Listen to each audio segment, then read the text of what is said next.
what is the purpose of this doing this topic? National income we know, okay. We want to know and determine the earning of the resident, okay, and there are 4 variant we have done, okay. So we know why we are doing national income accounting, okay. So in order to know the standard of the living of the people, compare it, okay, we are doing national income accounting, okay. But why we are doing classical model? What is the reason for doing this in macroeconomics?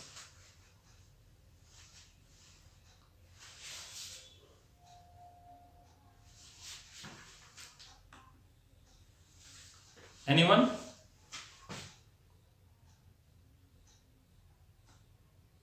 Why we are doing classical model? What's the reason for that?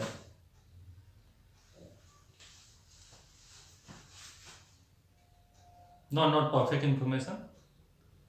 To determine the price, level, output and unemployment. Yeah, very good, Rahma. Because we are doing macroeconomics, okay? In macroeconomics, what we are doing? We want to know aggregate output. Yeah, good afternoon, Kena. Aggregate output, employment and price level. Okay, this is our purpose, right? Yes or no? Okay. So the first model that we are doing is classical model. Okay. So the purpose of doing this classical model is to determine aggregate output, employment, price level, okay, rate of interest, exchange rate, whatever is there, okay, variable, we have to determine on that variable, okay. So the purpose of doing classical model is to know the view of the economist, okay, starting from 1773 wealth of the nation, Adam Smith, okay. After Adam Smith work, the classical work, okay, is based on micro foundation. They have used the microeconomic concept, okay. So we want to know how they are thinking in terms of determination of employment, output and price level in the economy, okay. At that time they don't have macroeconomic concept, okay. So whatever concept that they are developing, like I am developing for you from microeconomics, I am associating it with macroeconomics concept, okay. So they are doing the same thing, okay. So the purpose of doing this classical model is to determine the macroeconomic variable, and that are aggregate output, employment and price level, okay, according to the belief of classical economists, okay.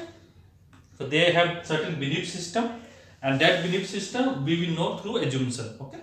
So what are the assumptions that they are making, okay, in their analysis, okay. So that we are going to do, okay. Okay, write down one introduction 9. In the classical model,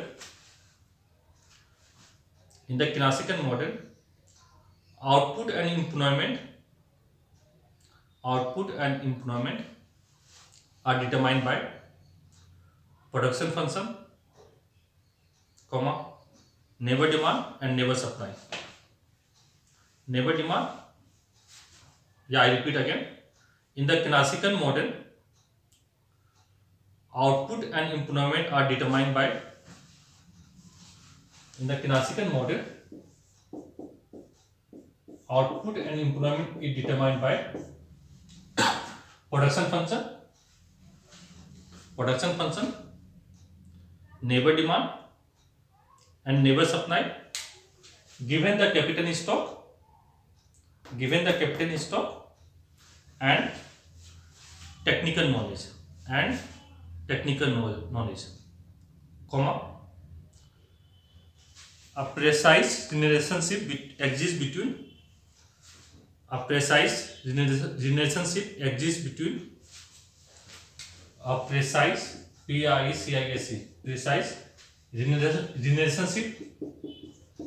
yeah, I repeat again, relationship, okay. So what I am saying, in the classical model, output wait, still needs to come.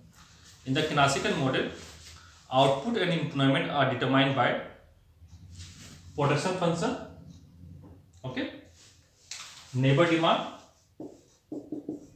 which you know function of generate, okay, determined by neighbor demand and neighbor supply, okay, given capital stock and technical knowledge, comma, a precise relationship exists between N1 of employment and N1 of output. Between N1 of employment, N is the N1 of employment, then we get a precise relationship exists between N1 of employment and N1 of output. Okay? N1, okay, N1 is NEVEN. Okay, N1 of employment and N1 of output. This is NEVEN, okay? NEVEN, okay? Don't go by my pronunciation. It pronounced N, okay? N1 of employment and N1 of output. Everyone has written it? Okay. So in the classical model, how to remember this thing? In the classical model, okay, what we are looking at? We are looking at output and employment determination. Output and employment determination given capital stock and technical knowledge. Okay, given capital stock and technical knowledge. So we are using production function, neighbor demand function, and supply function. Okay. Then we get a precise relationship between employment and your output level. Okay? Everyone? Okay. Okay. Now,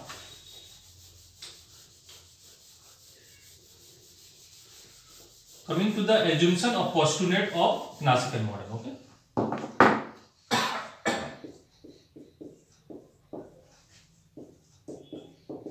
Assumption. The first assumption is long run or long period of time. Okay. When we are talking about long period of time, that means wages and prices are flexible. Wages and prices are flexible. So when wages and prices are flexible, okay, when there is a demand for labor more than supply of labor, what will happen? Demand of labor is more than supply of labor, what will happen?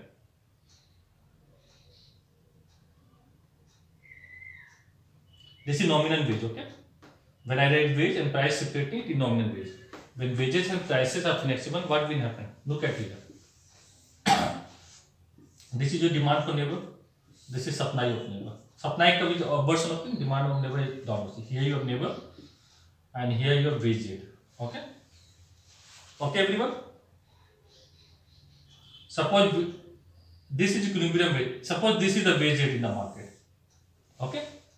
So at this wage rate, W bar, okay, demand for labor is this much and supply of labor is this much. So supply is less than demand. Yes or no? Supply of is 0 to S1 and demand is 0 to D1. This one is a shortage. And what will happen? Wage will rise. Okay. Now, how we have to look at how this there will be movement. Suppose supply of labor is 4 hours. Okay. And demand of labor is 6 hours. Okay. How there will be a movement? We have to look at the function of demand for labor and supply of labor. So what is the function of demand of labor? Demand of labor is a function of real wage. Yes or no? Everyone? Okay. I have written wage here only. Okay. It is a function of real wage. That means price is given. Price is P bar. Okay. No need to worry about that. Okay. Now, and supply of labor is a function of real wage also. G. Okay. Function of real wage where price level is given. Okay. I am taking price level to be given. Okay. So here demand for labor is a negative function of your wage given the price level. Yes or no? It is negative means no. And supply of labor is a positive function. It is positive means no. Function of your nominal wage given the price level. Okay. Positive function of your nominal wage given the price level. Okay. So if supply of labor, okay, supply of labor is less than demand of labor. Okay. Then this labor supply is less than demand. Okay. Then what we have to do so that supply will increase?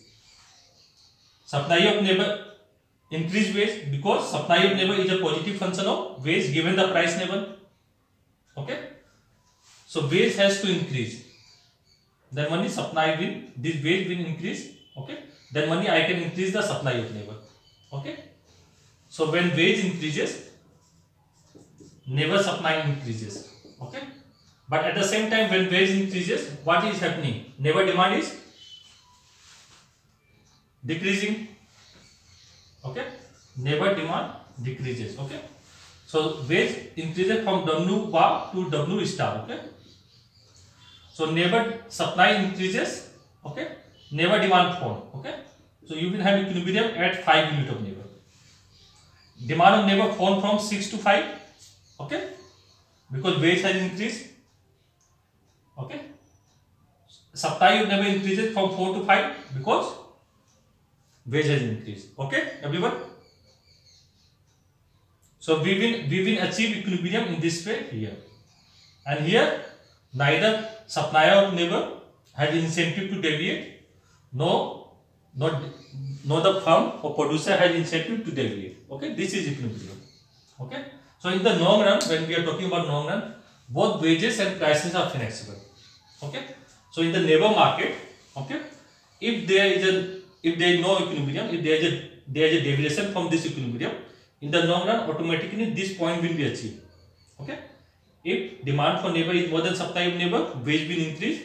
Similarly, if supply of labor is more than demand of labor, okay, supply of labor is more than demand of labor, this one, okay, then what will happen?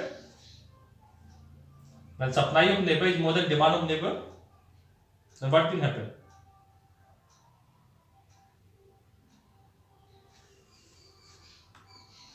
When supply of labor is more than demand of labor, what will happen? I have excess supply. Wage will decrease. Okay. So when wage will decrease, okay, what will happen? When wage will decrease, okay, labor demand will fall. Okay. When wage decrease, labor demand will increase. Sorry. When wage decrease, labor demand will increase. Because they have a negative relationship, right? Similarly, when wage will fall, labor supply will fall. Okay, labor supply will fall. So this is supply come, labor supply will fall. Okay, labor demand will increase. So you will achieve this point. Okay, before labor demand is at this point, this much, so labor demand also increases. So you will reach the equilibrium. Okay.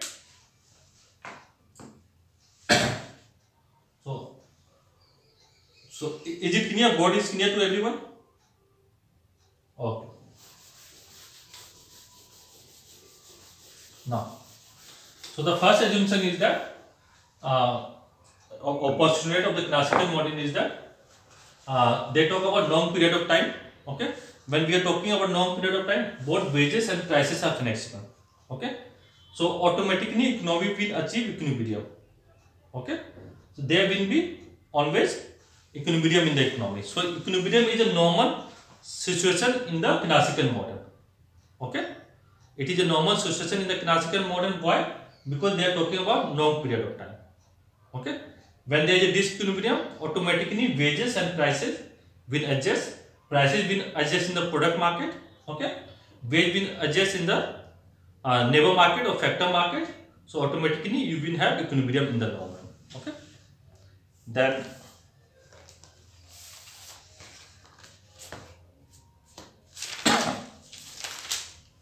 okay. Third is full employment.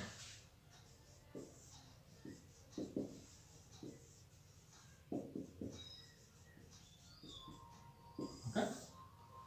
So when wages and prices are flexible, okay, economy will achieve full employment. I have given you the definition that when wage is determined in the economy, okay, so those who are willing to work at that wage rate, they will be able to find the work. Okay, everyone okay with that definition? Oh. I will make you write proper definition. Okay, so full employment, what they are saying is that once you have employment determined in the economy, okay, so at the going wage rate, okay, those who are willing to work, they will get the employment. Okay, Like if I want to work at the given wage rate, suppose wage rate is 400 per hour, okay, 400 rupees per hour, okay. If I have the skill, I want to work in the market at this wage rate per hour, okay, I will get the job, okay. But if the wage rate is 400, I want to work, and I'm not getting it work, okay, it is called involuntary unemployment. Involuntary unemployment, okay. What is involuntary unemployment? At the going wage rate, I have the skill, I want to get the work, okay, but I am not getting work. So this is called involuntary unemployment. So in the classical model, okay, full employment means absence of involuntary unemployment, okay, absence of involuntary unemployment. Is it clear, everyone? Okay. So full employment basically means that at the going wage rate, okay, if I want to get the work, okay, finish everyone in time, okay. If you miss like 2 minutes, 3 minutes starting, okay, it will be difficult to catch, okay. So full employment basically means that at the going wage rate, if I want to work, okay, I am getting the work, okay. I want to work 8 hours, I get 8 into 400, okay. I want to work 12 hours, I will get 12 hours of work, okay. Involuntary unemployment means that I want to work at this wage rate, but I am not getting work, okay. So full employment means absence of involuntary unemployment, okay. First thing. Second thing, full employment does not mean zero unemployment, okay. Full employment does not mean zero unemployment. There can be voluntary unemployment. Voluntary unemployment, okay. Like to run this class, okay, every batch, okay, I require coordinator, okay. Without coordinator, it is impossible to have a proper running of the batch, okay. Not only here, in other reputed institute, they have what we call teacher assistant that have teacher in doing their work, okay. So we have a coordinator, and their work is voluntary, okay. So they are helping every one of us, including me, to run this class properly, okay. So they are doing voluntary work so that we can have a optimum utilization of time, proper batch experience of what I am teaching, okay. So here also you have concept of voluntary unemployment. Here I am talking about unemployment, okay. So at the going wage rate, okay, I think that at this wage rate I am not going to work. Even I have the skill. If I get 600 rupees per hour, then only I will work. Okay, that is called voluntary unemployment. Okay, everyone. So full employment does not mean zero unemployment. You can have voluntary unemployment. Okay. Second is seasonal unemployment. Okay. What happens is that sometimes worker work in a factory or industry. Okay. That require worker for seasonal purpose. Okay. They are producing product that demand only arises in a particular season. Okay. Like sweatshirt, jacket. Okay. So they work for like 6 months, and 6 months they need to work in other time. Okay. There can be seasonal unemployment. Okay. There can be frictional unemployment also. Frictional unemployment basically means that friction, you can understand. Like as a worker, I am moving from one job to another. Okay. Or I have a promotion, then I have a break of 2-3 months. Okay.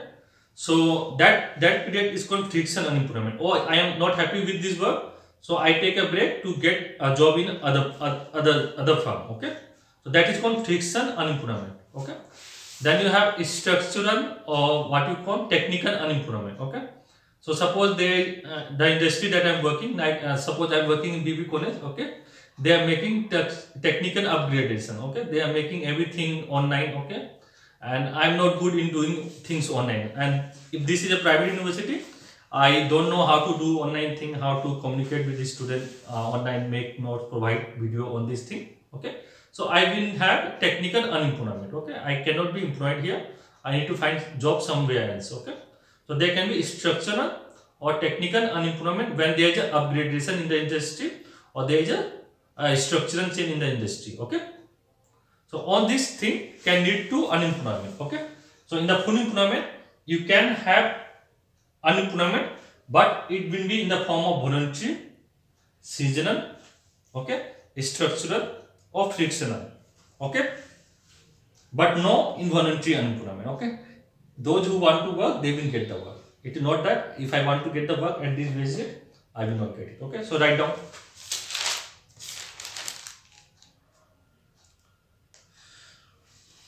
Full employment is a situation in which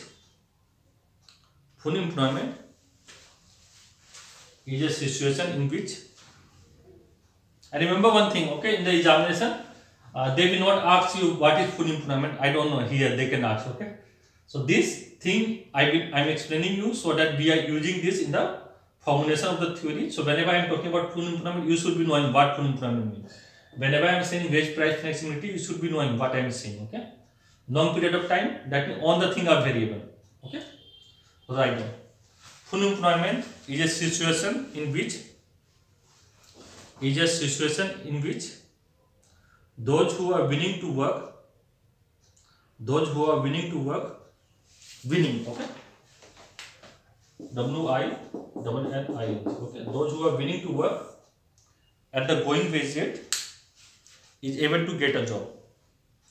Those who are willing to work at the going wage rate, okay, here for it. Those who are willing to work at the going wage rate is able to get a job. Full stop. It does not mean zero unemployment. Those who are not writing notes, write it out, okay, because tomorrow you have to submit this one. Okay, it does not mean, except Isika and Suman. Okay, only student have to submit the notes. It does not mean zero unemployment. It does not mean zero unemployment. It simply means absence of involuntary unemployment. It simply means absence of involuntary unemployment. In the bracket, write the definition of involuntary unemployment. Involuntary unemployment occur when a person is willing to work at the prevailing wage rate,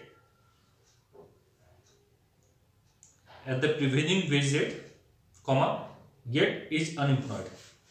Yet he is I repeat again. Involuntary unemployment occur, right in the bracket. Okay, involuntary unemployment occur when a person is willing to work at the prevailing wage, when the worker is when a person is willing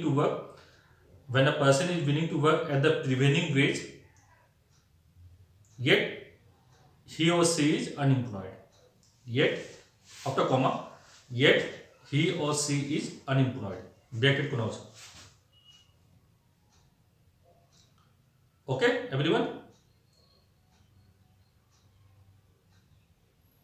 Okay, I repeat from the starting one more time. It is not complete. Okay, I need to write more. Okay, the full employment is a situation in which those who are willing to work at the going wage rate is able to get a job. Those who are willing to work at the going wage rate, they are able to get job. Full stop. It does not mean zero unemployment. Okay, it does not mean zero unemployment. Full stop. It simply means absence of involuntary unemployment. Absence of involuntary unemployment. Write in the bracket. Involuntary unemployment occur when a person is willing to work. Involuntary unemployment occur when a person is willing to work at the prevailing wage, yet after comma, yet he or she is unemployed. Yet, yet he or she is unemployed. Bracket close. After that, write next paragraph. Even at full employment, there may exist. Even at full employment, there may exist voluntary unemployment, friction unemployment, seasonal unemployment, structural unemployment or technical unemployment. Structural unemployment or technical unemployment. Structural unemployment or technical unemployment. Okay, next paragraph, just write 119 for each one of these. Voluntary unemployment, next paragraph. Voluntary unemployment occur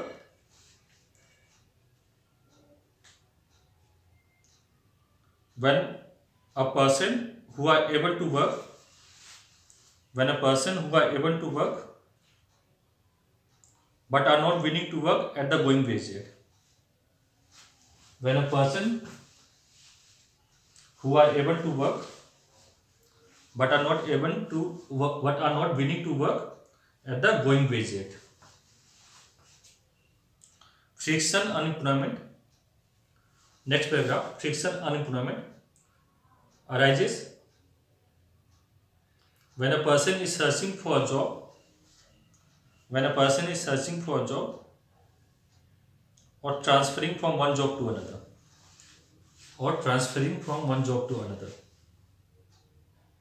Next paragraph.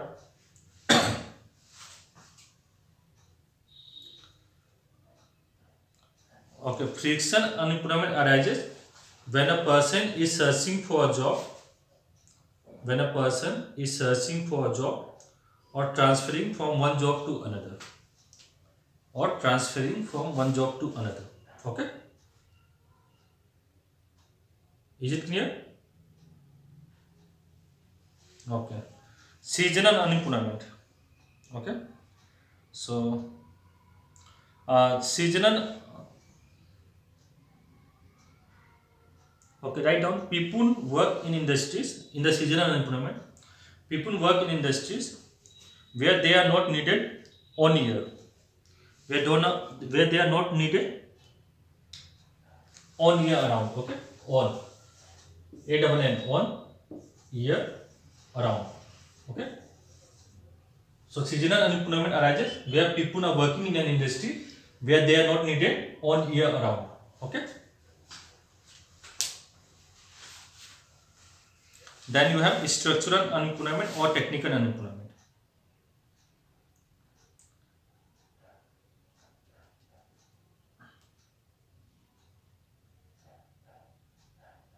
So structural unemployment arises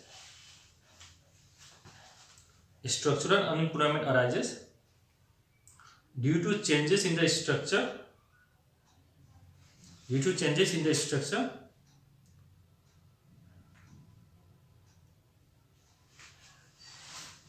of a certain industry.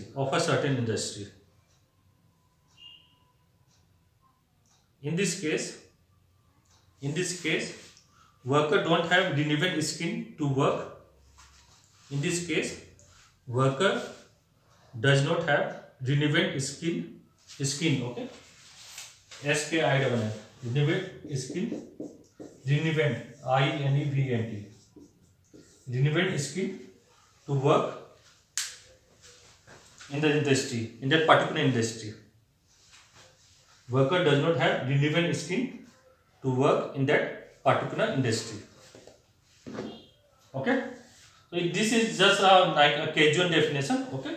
So that you can remember that even at full employment, it does not mean that you will have zero unemployment. Okay. Full employment basically means that those who are willing to work, they will get the work. Okay. There will be involuntary unemployment. There will be no involuntary unemployment. Okay. But there can be voluntary unemployment. Okay. Everyone. Okay. So in the definition, when they ask in 1 marks, 2 marks, no need to write this on. You can just write full employment basically means that at the going wage rate, those who want to work, they will get the work. Okay. In other words, it means that absence of involuntary unemployment. There can be unemployment in the form of voluntary unemployment. Okay. So I have given you the proper definition of what kind of unemployment you will have. Okay. So we can have full employment. Next. Okay.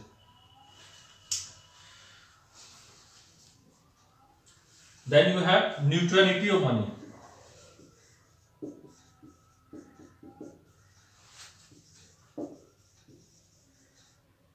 Okay, neutrality of money.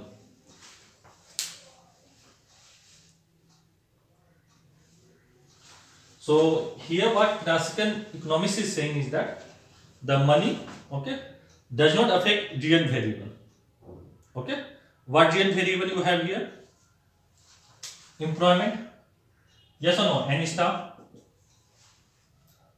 your aggregate output, okay, your real wage, okay, W by P, your real money supply, M by P, okay. So whatever real variable is that is there in the economy, okay, money is not affecting that, okay. So monetary factor is not playing any role in determining your real factor, okay, everyone. Okay, okay. In order to understand this neutrality of money, okay, let's understand what is money. Okay, so what is money? If some of you have done micro economics in your class 12 level, what is money? Everybody have used the money in their life, right? Then what is money?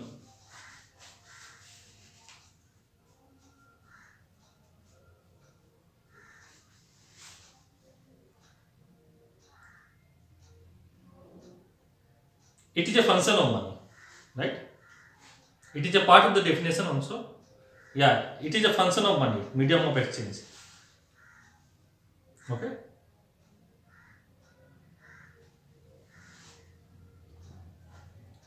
Like you visit some ashram, okay, they use the token system, okay. So you can use that token to buy anything. So that can be act as a medium of exchange in that ashram. Yes or no? In that particular place. Okay. So that is also a medium of exchange. That's that token that you get. Like you visit a food court, okay. So when you visit food court in the junction mall, so they will give you a card, okay. So that card act as a medium of exchange. You pay, you give the card, they cut the money, whatever, okay. They use the card and they give you food. Payment made in exchange of commodity. Okay, payment made in exchange of commodity.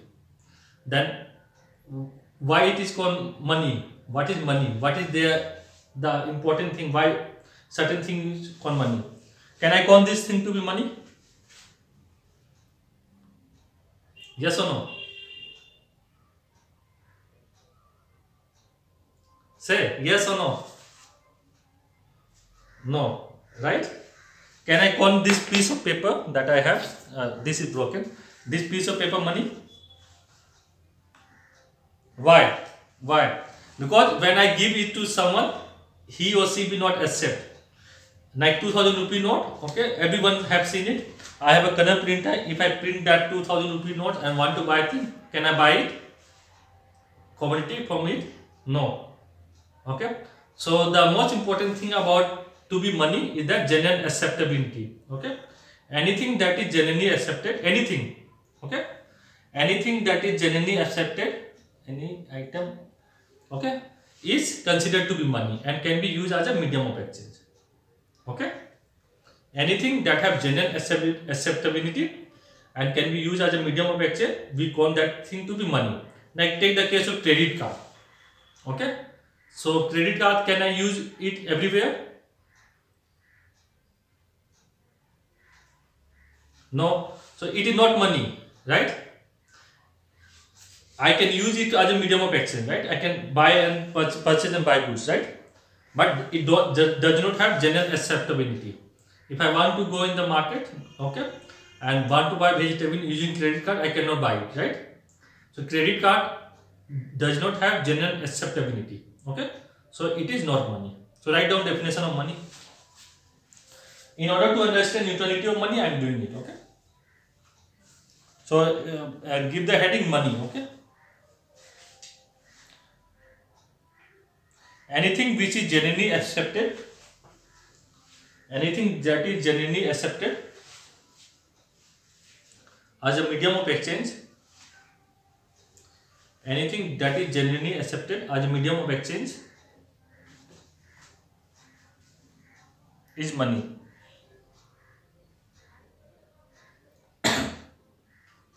So Kanya, you no need to present. Okay. Yeah. Anything that is generally accepted as a medium of exchange is money. Okay. So I keep this neutrality of money. I love this part. Okay? So we are doing the topic money right now.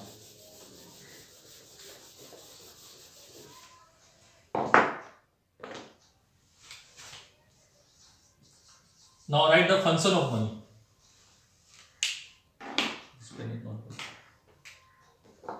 Function of money.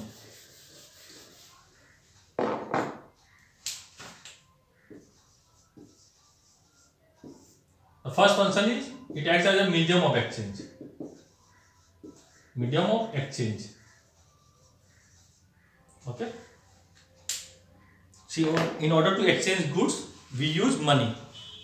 Yes or no? Anything that is generally accepted. Okay. What happened? Is it clear? First function is medium of exchange. This I am writing function. Function of money. Okay.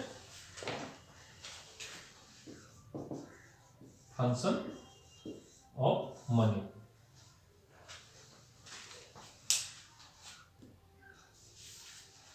Suppose there is no money, okay? Then how transaction will take place? I am saying money is what? Anything that has general acceptability. General acceptability and as a general acceptability as a medium of exchange. As a medium of exchange. Okay. That thing is called money. Okay. Suppose I don't have anything that is generally accepted. Then how transaction will take place?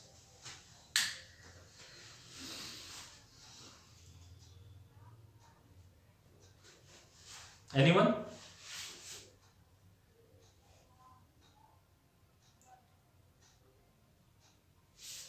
So what happened? Okay. What happened is that in the village area, so one person is having many cow. Okay. So he is producing milk. Okay. And the other person, other farmer has many land. So he is producing food crop. Okay. And in this society, they don't have money. Okay. So what they will do is that this farmer, okay, he will say, I will give you 10 kg of milk, give me say 20 kg of rice. Okay. Okay. This farmer will say, no, I will not give 20, I will give you 18 kg of rice. Okay. So this, he want to give only 18 kg, he want to get 20 kg. Okay. So suppose they agree on 19 kg. Okay. 19. Okay. So their exchange will take place. Yes or no? Without money. Okay. This system is called barter system. Okay. Barter system. Okay. So in barter system, what happens is that people go, okay, they exchange good among each other. They will visit the market, okay, and they will say, okay, I have 2 goat, I give you 2 goat, give me two box of rice or 50 kg of rice or 100 kg of rice. Okay. So in this way they can exchange. So when exchange take place without money in this form, it is called barter system. Okay. But here exchange is very difficult. When this is only for, I have only two person for exchange, and in the market there are n number of person. Okay. So this person want to sell milk, this person don't want to buy milk. Okay. Then it will be very difficult to have exchange between these 2 persons. Yes or no? So money, okay, if there is something that is, anything that is generally acceptable as a medium of exchange, so exchange become very easy. In the barter system, exchange take place only when what I want, okay, other person should want what I have. Then only exchange will take place in the barter system. Okay. So this problem is solved in the monetary system, okay, where anything, okay, that is generally accepted and can be used as a medium of exchange, we call that thing to be money. Okay. Now, so one of the function of money is it act as a medium of exchange. Okay, exchange of what? Goods and services. Is it clear? Second thing, unit of account. Okay, so here, like I want to unit of account means measure of value. Measure of value. Okay, so I want to value my smartphone. I have a smartphone. Okay, so I can use money, okay, as a unit of account to measure the value of smartphone. I value it, say 15,000. Yes or no? Okay, so money can be used as a measure of value or unit of account. We can measure the value of this duster. This duster is 20 rupees. Okay, but what is the problem with this unit of account? If I am measuring value of anything using money, okay, suppose I am sitting in this chair. Okay, so I want to measure the value of this thing. Okay, so how I will measure it? I can use money to measure the value of this chair. Yes or no? But what problem I have? In the future, price will increase. Okay, when price will increase, the value of chair will change. Okay, when you go to buy in the shop in kg, okay, something you buy in kg, that value is not going to change. Kg will remain kg. 1 kg of sugar, you will get 1 kg of sugar. Okay, so when you value some commodity in kg using the unit of kg or some other unit, okay, it is called objective approach. Okay, when we are using any physical thing to measure value, we are saying that thing to be objective approach. Here we are using the subjective approach to measure value of something. Okay, because this unit of account can change. When the price level changes, the value, the measure value changes. Okay, third thing,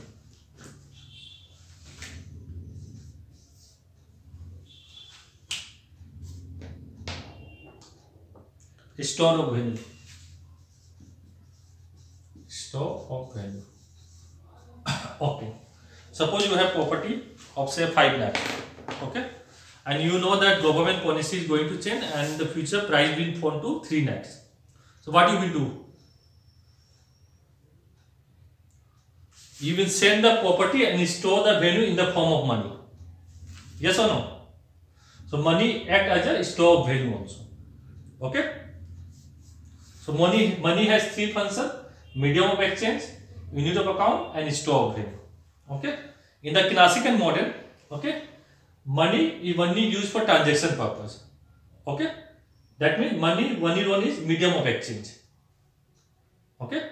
In the classical model, one of the assumption is that money is used only for transaction purpose, or money is used as only medium of exchange. Okay. These 2 functions is not taken in the classical model. Is it clear, everyone? In general, there is 3 functions. In general, there is 3 functions of money: medium of exchange, unit of account. Okay, we can measure the value of any commodity or anything by using money. So it can be a unit of account, but it is a subjective measure. Okay, because that value will change when the price level will change, and money can be used as a store of value. Okay. So should I keep notes? No need notes for this thing. I think it is simple. Okay. So now let me talk about neutrality of money. Okay. So in the classical model, what they are saying is that money is only used for as a medium of exchange. Okay, and it does not play any role in the determination of real variable. Okay, the role of money is only to facilitate transaction. The role of money is only to facilitate transaction. Okay, it does not play any role in the determination of your real variable. Okay, so write down for this one.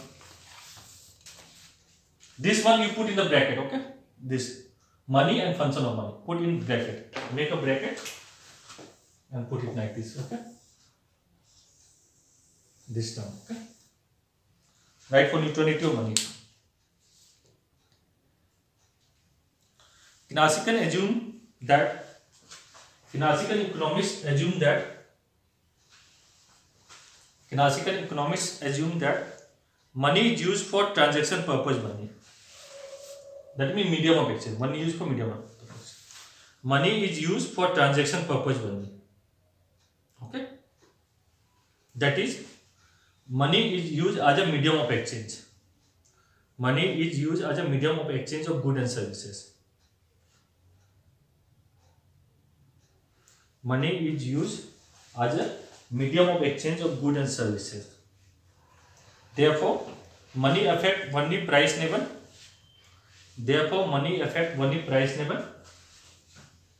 And not real variable.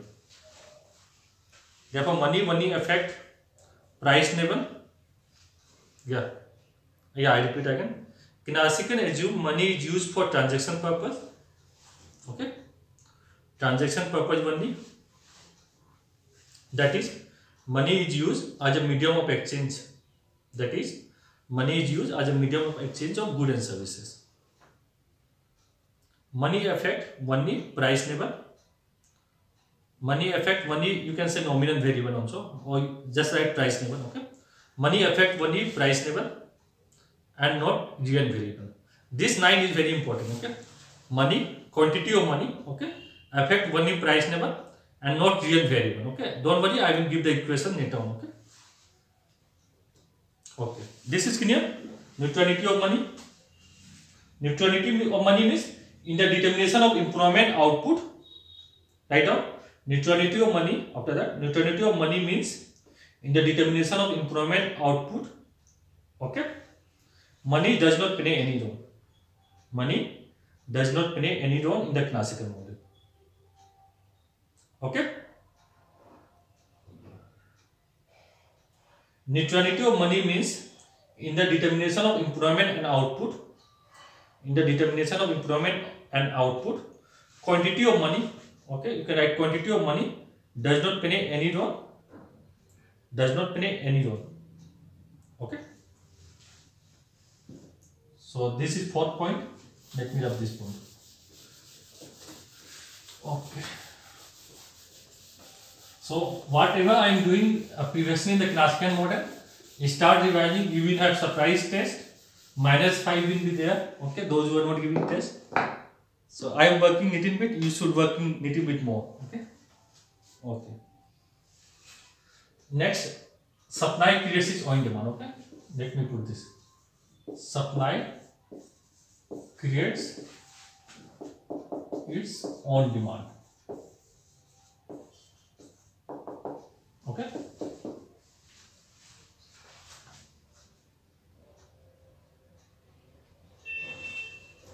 How this supply is created?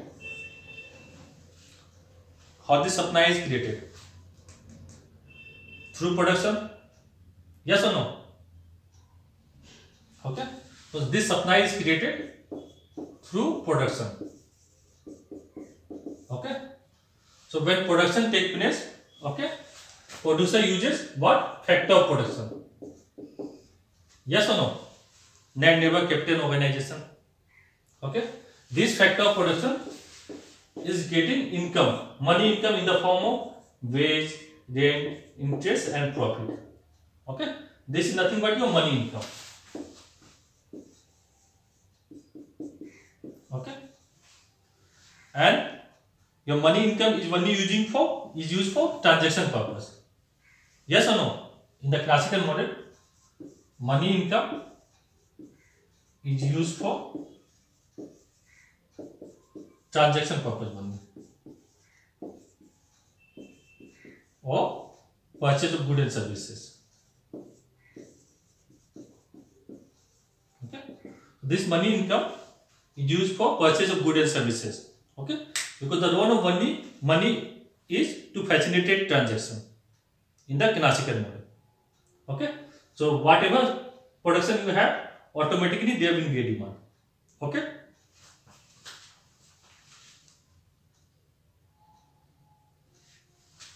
So what is the loan of money? What is the loan of money here? To facilitate transaction. Loan of money is to facilitate transaction. Why the loan of money is to facilitate transaction here? Because output is already determined in the supply side. Yes or no? Y star, remember the graph? When I am taking production, when I am doing production, supply creates its own demand. Okay. So from production function, okay, I know Y star output that I am producing. This is my full employment output. Okay. How I am producing this full employment output? I am using factor of production. Okay. This factor of production is getting income, money income. Okay. Money income is used only for transaction purpose. The loan of money is only to facilitate transaction. Okay. The loan of money is to only facilitate transaction. Okay. Everyone, is it clear? Yes or no? Now forget about what. Understand the argument. I will make you write down. Okay. No need to worry about that. Argument is clear. Yeah, I repeat one more time. Okay, no need to worry. This is one more argument. There is one more argument because if you remember Sarkunapuno, there is a leakage in the form of saving. Yes or no? Okay. So I have to incorporate that argument. So this is the first part of the argument. Supply creates its own demand. Okay. So I'm just giving you the first part of the argument. Other part I will give later on. Okay. So here what I am saying is that in the classical model they are saying that supply creates its own demand. Okay. And the reason being they say that output is supply determined. I started the model, classical model. Output is a function of capital and labor from production function. This is production function. Yes or no? I started my classical model by having this equation. Everyone agree? Okay. So how I can supply or create, how this supply is created? Through production. Supply of goods is created through production. Yes or no? In order to do production, we require factor of production. Or producer required factor of production, and this factor of production will engage money income in the form of wage and interest profit. Okay, and the loan of money is to facilitate transaction. So the income that you are receiving in the form of money income. Okay, what I said, the neutrality of money. So income that you are getting in the form of money, okay, in the form of money income, okay. The loan of money is only to facilitate transaction, okay. Loan of money income is used only for transaction purpose or to purchase goods and services, okay. The money income that you are getting, okay, you are using that money income to purchase goods and services money. Therefore, the loan of money is to facilitate transaction. Yes or no? Okay. So, if money supply increases, what will happen? Because output is already determined. This is your output, right? I told you, aggregate supply is fixed, Y star. So when money supply increases, what will happen? Price level will increase. When quantity of money increases, because what is the loan of money? So facilitate transaction. Okay. So when I have suppose say 100 quantity of money, okay, or 120 quantity of money, means I have 500 rupees, 120, okay, and whatever this output level is, okay, I am using this 120, 500 rupees, okay, means 500 into 120, okay, whatever this, I have 120, 500 rupees note, okay, so I am using this, okay, to facilitate transaction for this output level. Suppose I increase this quantity of money to 200, okay. So what will happen? Price level will rise, output will not change, right? Yes or no? I increase the quantity of money, okay. So price level will increase in the same proportion. So when you increase the money supply by 10%, price level will increase by 10%. Okay. I repeat again one more time. Okay. So supply creates its own demand. Okay. This is sales noise. Okay. This noise is called sale. says no. Okay, they ask in the examination also. So supply creates its on demand basically means that supply is created through production. In order to produce good and service, we require factor of production. Okay, factor of production getting their income. Okay, money income. Okay, in the form of wage, rate, interest, and profit. Money income. Okay, is money used for transaction purpose or purchase of goods and services. And we know that the role of money, okay, in the classical model is to facilitate transaction. Okay, so when money supply increases, price level will increase in the same proportion. So when money supply increases by 10%, price level will also increases by 10%. Okay, is it clear? So whatever there is supply, there will be automatically demand. Okay, because whatever money income, this income that you are earning must be equal to the output produced. Remember circular flow?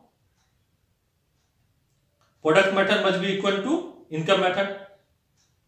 Yes or no? Okay, because profit is a residual. Okay, okay. So this is the definition. Okay, just write it down. Okay, because I will give a proper definition later on. Okay, so write down.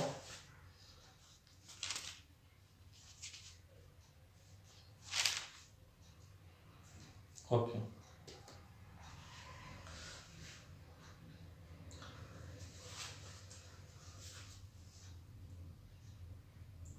After this heading, supply creates its on demand. Okay, write down.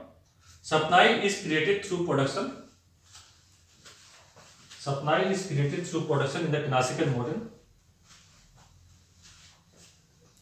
See, I don't remember what I am speaking. Don't ask me to repeat, okay? Because this is that I am talking in general way, okay? Supply is created through production in the classical model.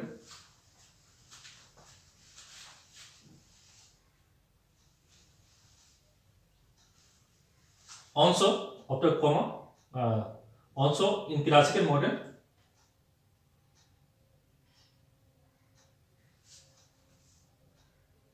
the output that is determined is full employment output. Y star. In the bracket write Y star.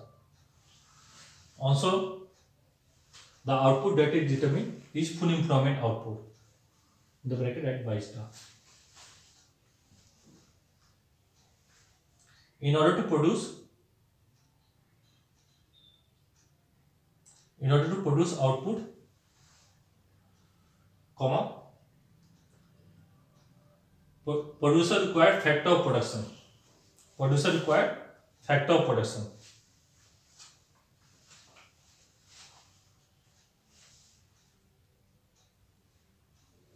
Producer required factor of production.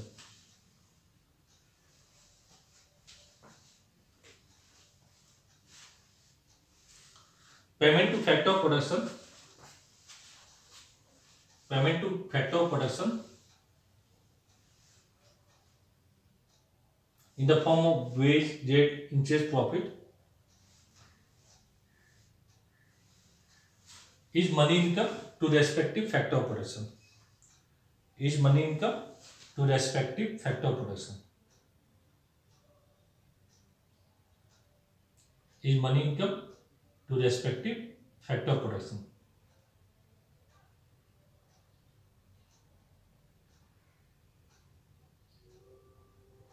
Someone repeat it. I don't remember. Is money income to factor of production. I don't remember what I speak. Okay.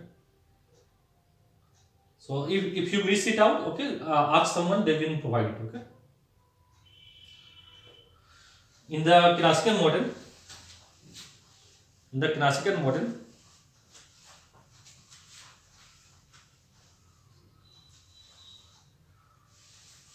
money is used as a medium of exchange. Money is used as a medium of exchange. In the classical model, money is used as a medium of exchange or to facilitate transaction. It basically means to facilitate transaction. Medium of exchange, that is to facilitate transaction. In the classical model, money is used as a medium of exchange, that is to facilitate transaction of goods and services. comma. Therefore money income in the classical model is used for purchase of goods and services. Is to purchase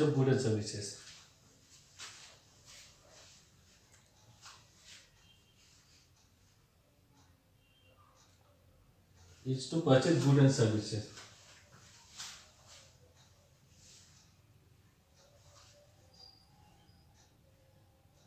From this we can say that whatever supply is there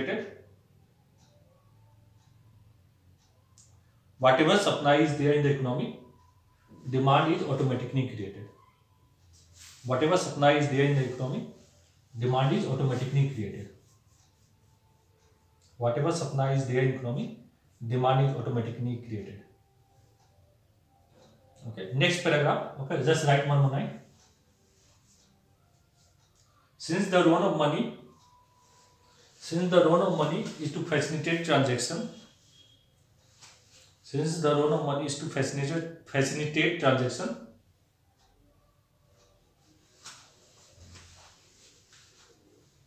it does not affect real output and employment. It does not affect real output and employment. Or any other real variable.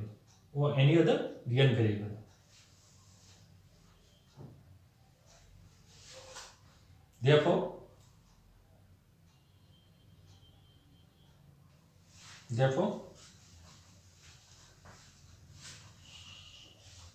increase in money supply needs to increase in price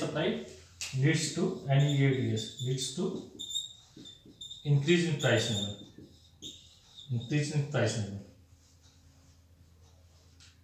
In the classical model, there is a proportional relationship between money supply and price level. In the classical model, that I will show you later on. In the classical model, proportional relationship means two ratio must increase in the same form. If money supply increases money supply increases by 10%, price level will increase by same 10%. Okay. So in the classical model, there is a proportional relationship between money supply and price level. Okay. So supply creates on demand. One part is clear. Okay, I will elaborate more later on.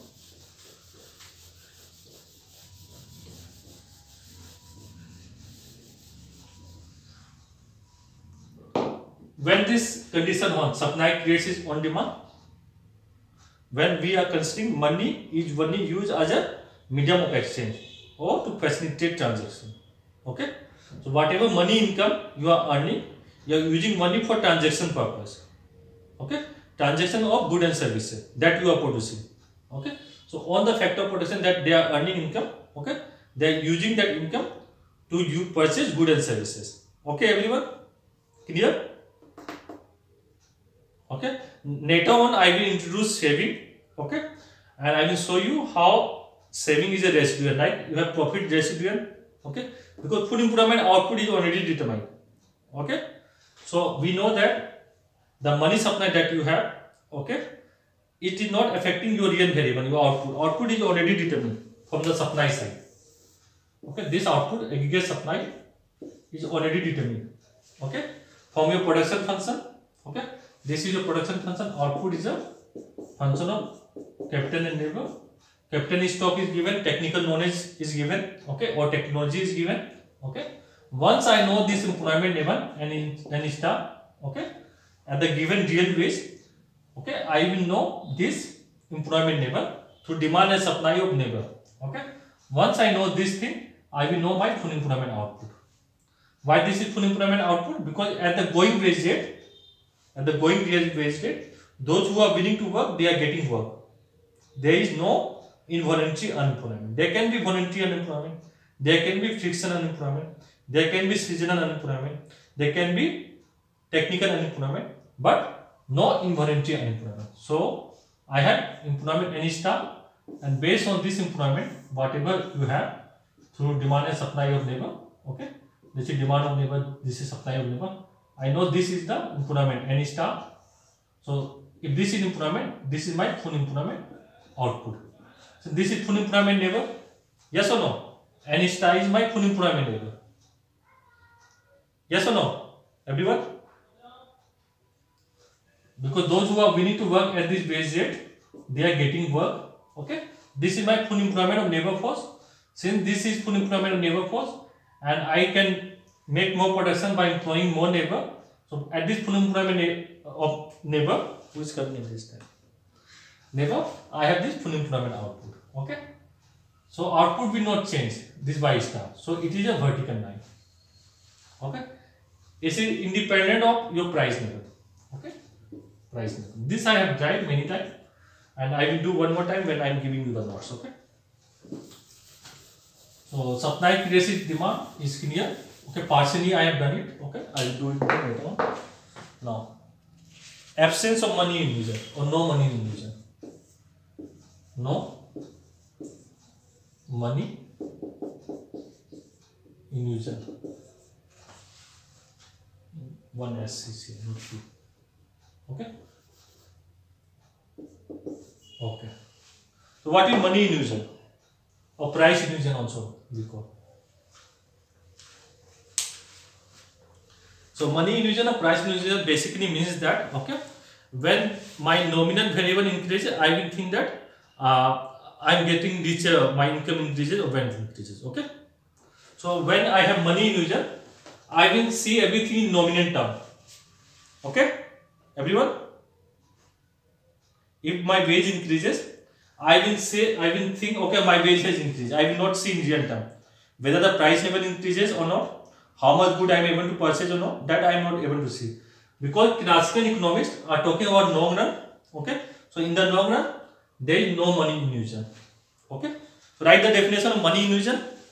Money illusion, okay, then no money illusion will be clear. So write down money illusion.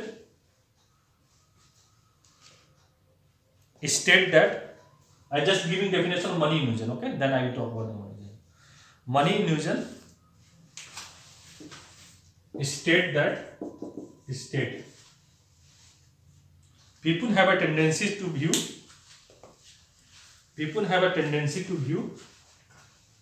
their wealth and income in nominal rupee term. People have a tendency to view their wealth and income in nominal rupee term, comma, rather than in real term.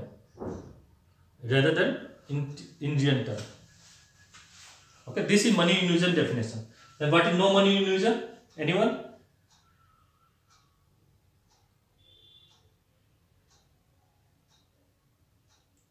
Okay, what we have written, just write in one bracket. Okay, everyone? The definition that I have given for money illusion. Okay, Fidos, no issue. Okay, I just say that you miss many things. Okay, but don't worry, because this is like I not plan it. Okay, so I will make it up for all of you. Okay, because this is unplanned lecture. Okay, because generally you know 5:36 p.m. I take that. So money illusion state that right in the bracket. Okay, people have a tendency to view their wealth and income in nominal rupee term, comma, rather than in real term. Okay. Now in the classical model, what they assume? No money illusion. Okay. So write down, according to classical economist,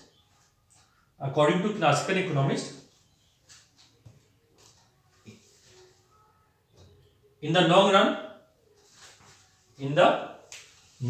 they are talking about long run, right? Long period of time. In the long run, people don't have money illusion. Okay, this you have to write for this one. Okay, this assumption.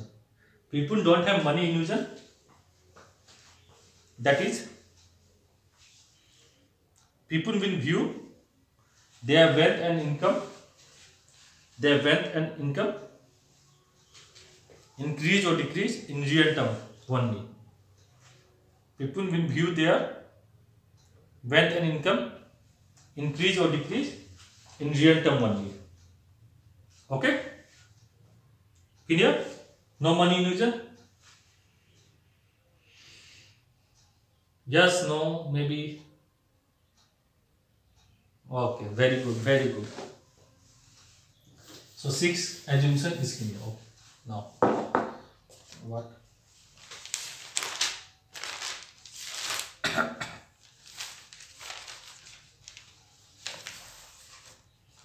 Okay.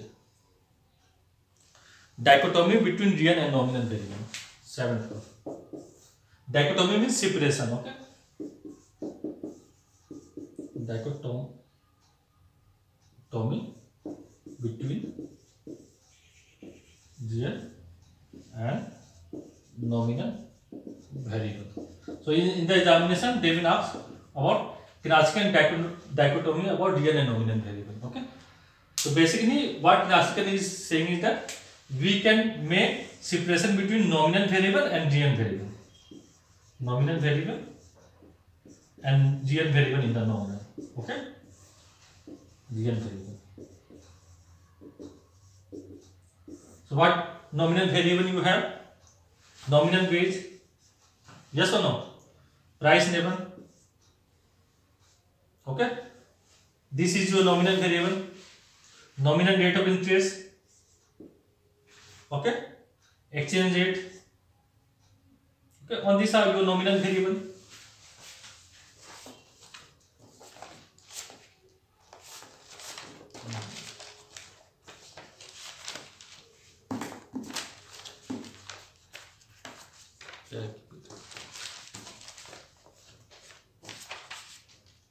Just 1 minute. Okay. And money supply. Okay. On this is your nominal variable. Okay. What is your real variable? Your output, your employment. Okay. Money supply over price level. Your real money supply, real wage. Okay. So we can separate between nominal variable and real variable. Okay. So the people can see how real variable are changing over time. Okay.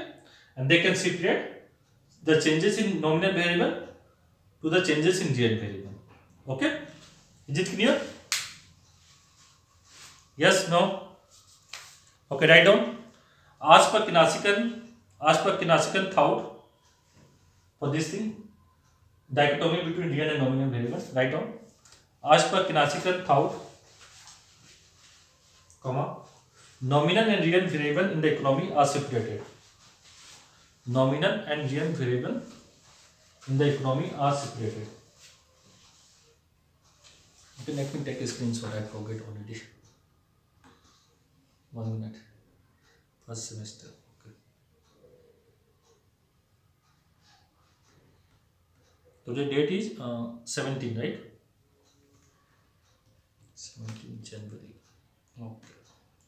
I started class at 2 p.m. right? Okay.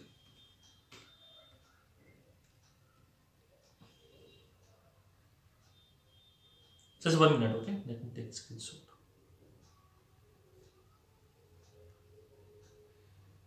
So Ayush, today also you join net.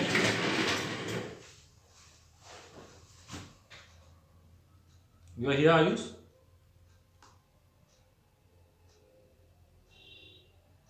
Yes, no.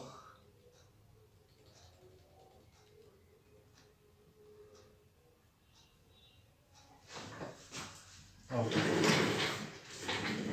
So you join net, then how you will catch up what I have done today? Okay. So as per Knassian thought, nominal and real variable in the economy are separated, and that separation is being referred as Knassian dichotomy. That separation is being referred as Knassian dichotomy. Okay, is being referred as Knassian dichotomy. Dichotomy means separation. Okay.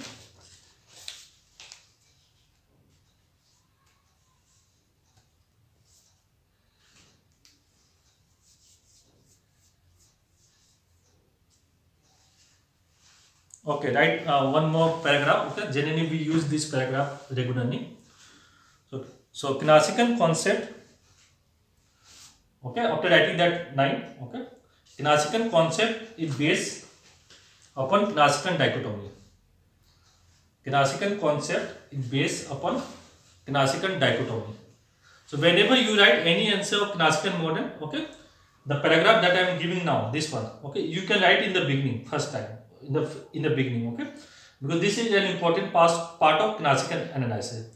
Apart from nominal, okay, they talk about separation of real and nominal variable. Everything they talk about real thing, okay, real output, employment, money supply, real wage, okay, everything they talk about determination in the form of real, okay.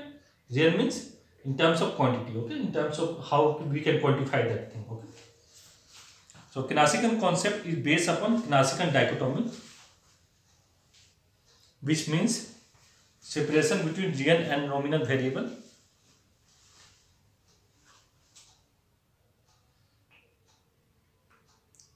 In this after full stop, in this change in nominal variable, in this model, in the Keynesian model, change in nominal variable will not affect real variable. Change in nominal variable will not affect real variable.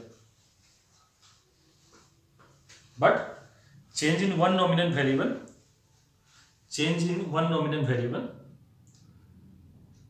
will affect other nominal variable.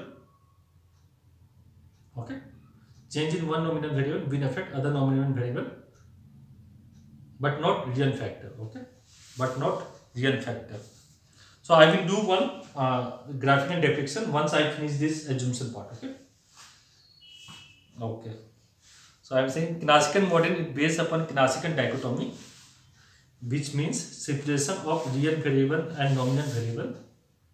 Full stop. Okay. In the Keynesian model, changes in nominal variable will not affect real variable. Okay. But changes in one nominal variable will affect other nominal variable. Okay. Changes in one nominal variable will affect other nominal variable, but not any real factor or real variable. Okay. I will do one example. Okay. One graphical representation, then it will be clear. Okay. So next you have competitive market for product and factor. Okay.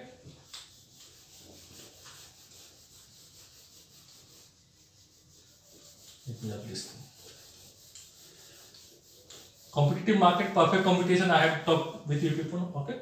So let me talk here. This is 8 number, right? Okay. Competitive. When I am writing competitive, it means perfect competition. Okay. Competitive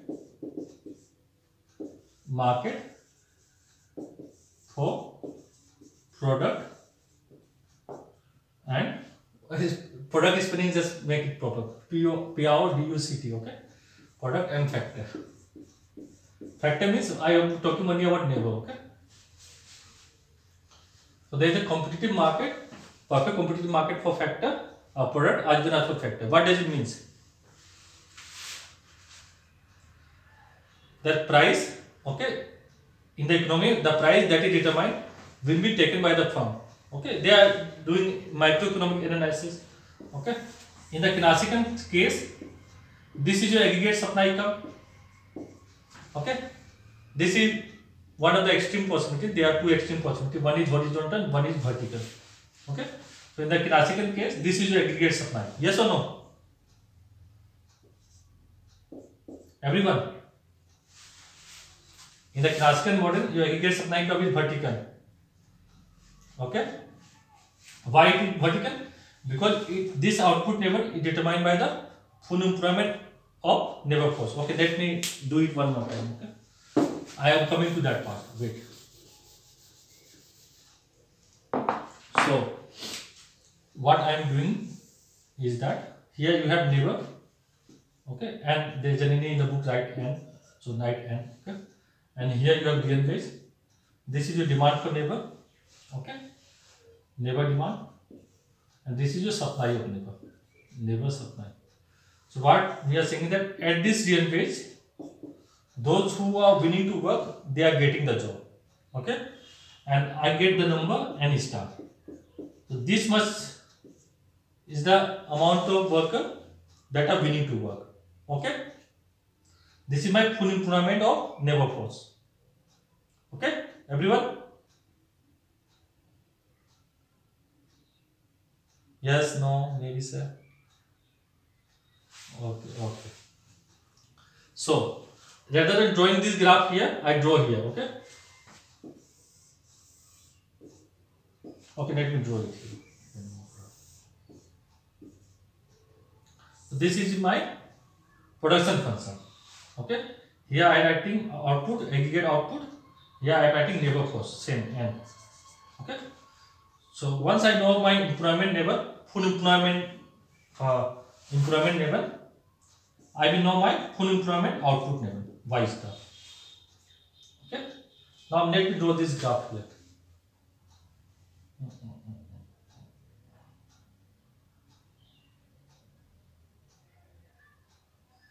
When I draw here, it will be the same. Should I rotate for this? No need to rotate. Okay, no need to draw it here. I don't want to rotate the graph. Okay, otherwise I can rotate and show it, but no need to do it. So here what I am saying is that take output level here also and here also. Both axes I have taken output level, not y star, y. Here also I have taken aggregate output supply. Here also I am taking aggregate output or aggregate supply. Okay? Is it clear? Yes, no?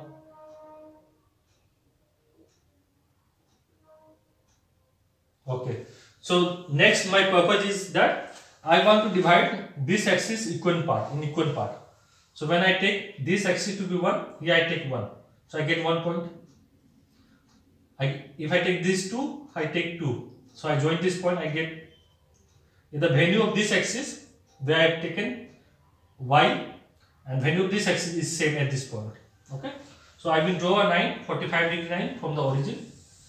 So every point that I have, okay, every point that I have in this line, my y axis and x axis where I have taken both to be same, okay, value is same. Okay. So y is equal to y, you can say that. And you know this thing we have done, okay. So this is y by y equal to 1. You know this thing, okay. We have done many times. So I note this output level to be here, okay. So here it is y star, okay. Here also y star. So I take this output level to be here, y star. This is my full employment output, okay. It will remain like this. So this is my aggregate supply in the classical model, okay. And when you have supply and demand, okay, we will draw with respect to price level, okay. Here I have output y. This is the thing that I am talking about, okay. Now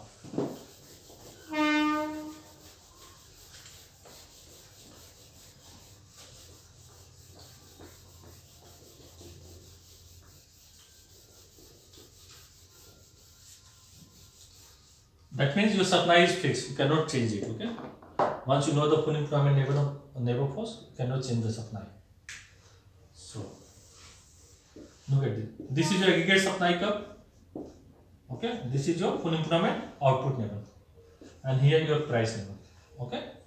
So output is already determined from the supply side, okay. So whatever you aggregate demand, the role of aggregate demand is to determine price level, okay. Everyone? Yes, no? Okay. So at this price, okay, take one firm, particular firm, okay. At this price, this is the price given to firm, okay. So at this price, whatever the firm want to supply, it can supply, okay. For firm also, supply curve will be upward sloping, okay, and supply depend on how much labor it will employ, okay. We call additional cost. I write MC, okay, just write for this thing. So additional cost means for producing every output, additional output, it requires some additional labor. Okay. For that thing I written. Yeah, MC. Okay. So here you will know your output that this firm is producing. Is it clear, everyone? So price is given to this firm. Price is given to this firm. How much it want to supply? Okay. Depend on the cost condition, then it will determine how much it want to supply in the market. So in the competitive market, okay, both there is a competitive market for product and factor. Basically means that, okay, firm is price taker as well as worker is price taker also. Okay, is it clear? No? Yes? Okay, I will send it. This you will know more clearly when we do perfect competition. It will be more clear. Okay, or understand in other way. Okay, so there are n number of firms. Okay, there are large number of firms. I am talking about product market. Okay, large numbers of firms and large number of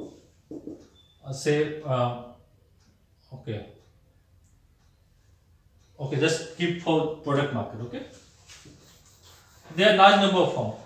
Okay, and they are producing output for the economy. This is output. Okay, so what we are saying is that if we are taking one firm, okay, if we are talking about one firm, so it is producing very small quantity of output for this industry. Okay, this is total output of the industry of the economy, you can say. When I am looking for one firm, okay, it is producing very small amount of output. Okay, so this particular firm cannot influence the price. Okay, this particular firm cannot influence the price in the economy. Okay, our canteen, okay, in the college canteen, can it influence the price of the economy? Anything? That no, right? So this particular firm, okay, cannot influence the price in the economy. Okay, so this firm is a price taker. Whatever price is given, he has to accept that price. This firm is a price taker, and the price is given. Whatever it want to supply, it can supply at this price. Okay. Now, so there are large number of workers also. Look at the factor market. Large number of workers. So consider one worker. Okay. Whether it want to work or not at the given wage rate, it depends on that worker. There are many workers, thousands and thousands of workers. Okay. Look at this worker. Can this worker dictate wage? No. Yes or no?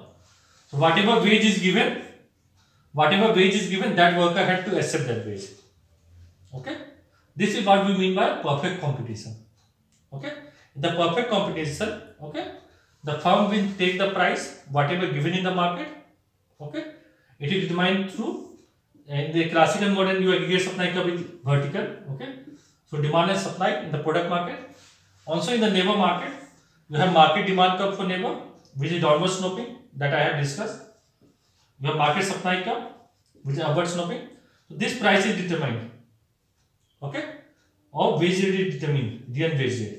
At this real wage rate, this worker want to work or not, it is his or her decision. Okay. So it is given from individual perspective. Okay. So we have competitive market for product and factor. Okay. That means whenever we are talking in the classical model, wages and prices are given.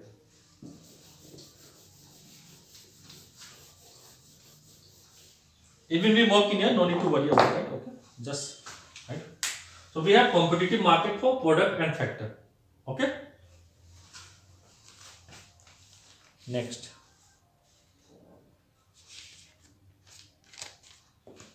Laissez-faire policy.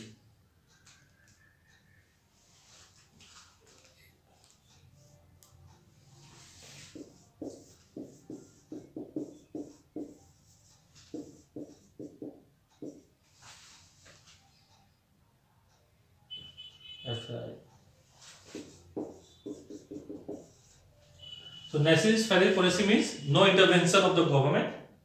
Okay. Let the free market work. Okay, so you have demand and supply.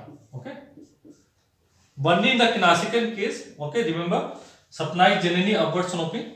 Okay, only you have two extreme case that we are going to do. Okay, one extreme case is you have vertical aggregate supply in the Keynesian case, and you have horizontal aggregate supply that we will do in the Keynesian case. These two are extreme case. In general, your aggregate supply curve will be upward sloping. Okay, here aggregate supply curve will be vertical. Why? Because output is determined from the supply side, and you have full employment of resource. Okay, full employment of resource that we are considering, that is never force. Okay, so in general, okay, we have upward sloping supply curve and downward sloping demand curve. Okay, and the reasoning you know easily. Somebody will supply more when it will get higher price, whatever the price is. Okay, downward sloping, I will demand more when the price is less. Logic will be the same. Okay, so in the laissez-faire policy, what we are saying is that there should not be any government intervention. When there is no government intervention, market will automatically achieve equilibrium. How? Take up this point again. I am repeating the same thing. Okay, suppose price is this, whatever this thing is. Okay, either it is price of labor, say wage, or price of good. Okay, whatever you want to take it. In the classical model, okay, in the free market system, in the market forces of demand and supply that determine your price level, equilibrium price level, P star. Okay, so suppose price is P. At this price, supply is this one, say 4 unit. Okay, but demand is 6 unit. Okay, so at price P, what is happening? Demand is more than supply. Okay, when demand is more than supply, in order to achieve this equilibrium, okay, demand has to reduce and supply has to increase. Yes or no? This is demand come negatively, so no, demand has to reduce and this is supply has to increase. Yes or no? Everyone? Okay. So how supply will increase? We know that supply will increase when price will increase. When price will increase, two effects will take place. Okay? When price increases from P to P star, supply increases along this line. Okay? So supply increases from 4 to 5. So supply increases. When price increases from P to P star, demand decreases from 6 to 5. So there is a decrease in demand. The idea is equilibrium. Demand will decrease. Remember, this thing you are going to use in entire economics. Okay? So remember this thing. Now look at this part. Whatever thing you are doing, this thing graph you will be using it. Okay? This one. Suppose price is P bar. Okay? P bar. So at this price P bar, your demand is this much, say 3 unit, and supply is say 5.5 unit. Okay? So at P bar, supply is more than demand. Okay? Then what should be the case? When supply is more than demand, I am a producer. Whatever I am producing, I am not able to sell it. There is no demand. Okay? Then what I will do? I will reduce the price to sell the product because I am producing more than what is demand in the market. Okay? Then price must be reducing. When price reduces, supply will decrease. Okay? Supply decreases from 5.5 to 5. Okay? When price reduces, what will happen? Demand will increase. So demand is increasing and demand will increase. Okay? So demand will increase, we will reach the equilibrium this one. 5 unit of output and price will P star. Okay? So write down for laissez-faire policy.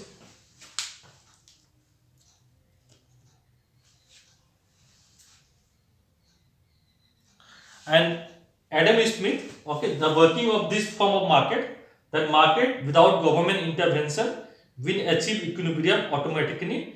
Okay, Adam Smith has used the term invisible hand. Okay, invisible hand means there is something working in the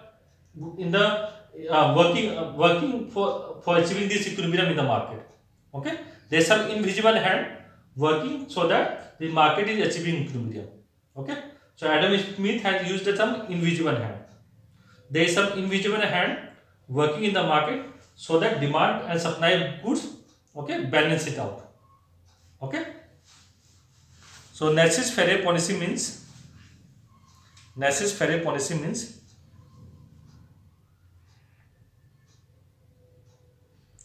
no government intervention in the working of the market. No government intervention in the working of the market. In the working of the market. When I am saying the working of the market, I am talking about market demand and market supply. Okay. In the working of the market. Full stop.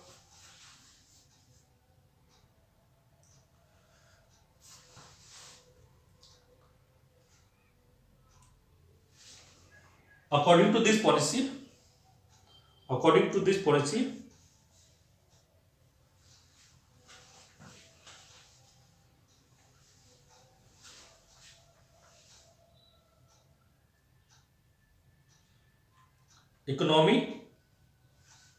economy work through invisible hand. According to this policy, economy work through invisible hand of demand and supply.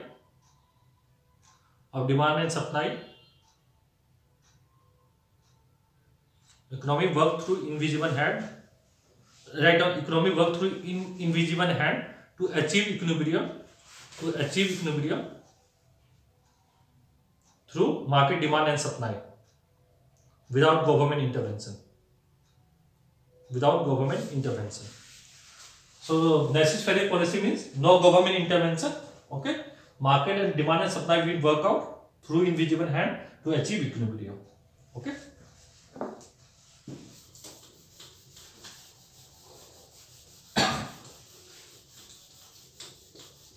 Okay, we are almost done. Okay, no need to worry. Okay, Nash-Farey policy is done. Is there any one? Utility I done, dichotomy I done. Okay, so you have only this much assumption, okay, in your classical model. Okay, is it clear, everyone? So what are the assumptions we have done? Let me write one time, summarize it with you people.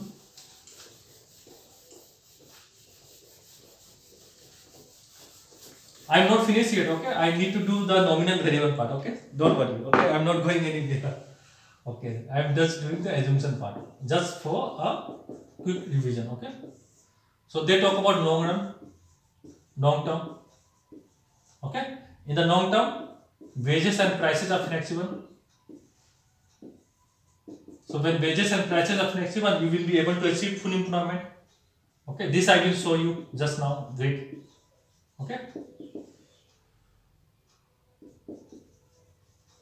Okay. So when wages and prices are flexible, you will be able to achieve full employment. Then they talk about role of money. Okay, money is used only for as a medium of exchange. Money, what is money? Medium of exchange. Okay, money is neutral. It means that it does not affect real variable.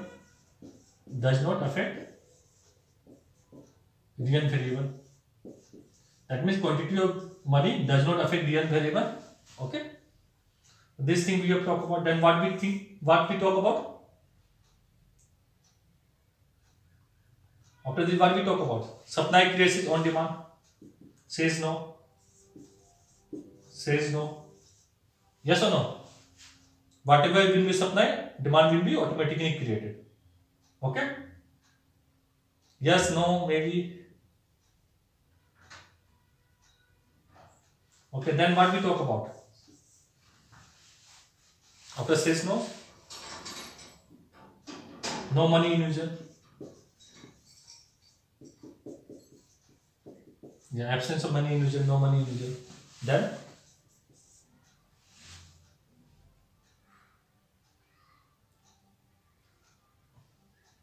yeah, dichotomy.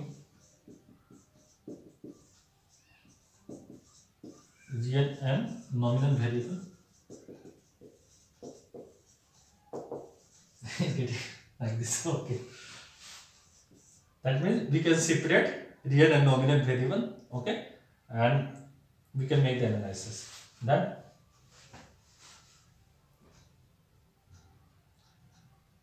that means, yeah, you just remember that firms and worker price taker, okay.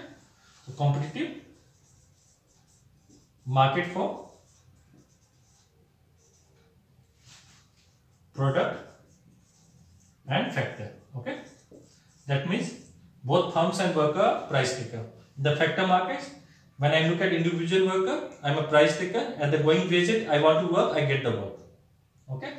And the product market, price is given to the firm, they want to produce as much as they want, they can produce. Why? Because whatever they will produce, it will automatically be demanded, okay. Then necessary policy, that means no government intervention is required. Why they are making this necessary policy? Remember mercantilist system I talk about. So at that time mercantilists were writing, okay, in the 16th to 18th century. So they are favoring the ruler. They want a strong nation state. So government is exploiting the people, okay, and there is a lot of corruption happening in the economy, okay. So on the classical economists they are writing. They are saying that we no need government. Market will work in an efficient way, okay. Whatever equilibrium will be achieved, okay, we will achieve an efficient equilibrium. Automatically everything will be in equilibrium. Neighbor market will be in equilibrium. From neighbor market we will know product market is in equilibrium. Then other market will be automatically in equilibrium, okay. So this 9 assumption you have, okay. There is one more assumption, okay. So in the product market you require equality of saving and investment. Yes or no? We also require equality of saving and investment, because whatever income you are earning, you are not consuming your entire income. Yes?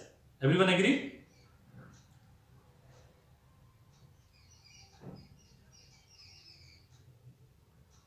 Yes, no, maybe.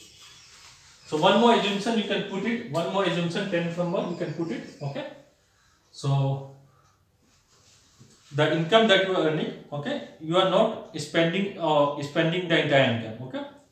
So whatever saving is generated, okay, saving creates investment, okay, or saving determine investment, okay. Whatever saving you have, it determines investment. And this is the residual part, okay, because your aggregate output is already determined from supply side, okay.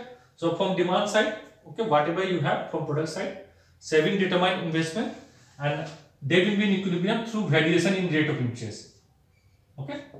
So rate of interest will vary, okay, and you will achieve equilibrium in the product market also, okay. This will come as a residual, because in the long run not only wages prices but rate of interest is also variable, okay. Nominal rate of interest is also variable, so it will vary. So if saving is more than investment, okay, what will happen? Rate of interest will fall, saving will fall, then you will achieve equilibrium, okay. If investment is more than saving, then what will happen? Opposite will happen, okay. So I will do this part later on, okay. This is very simple part, okay. So these are the assumptions of your classical model, okay. So I have talked about long term, okay. So in the long term, on the nominal variable, okay, you can change and you will know the actual change in the variable.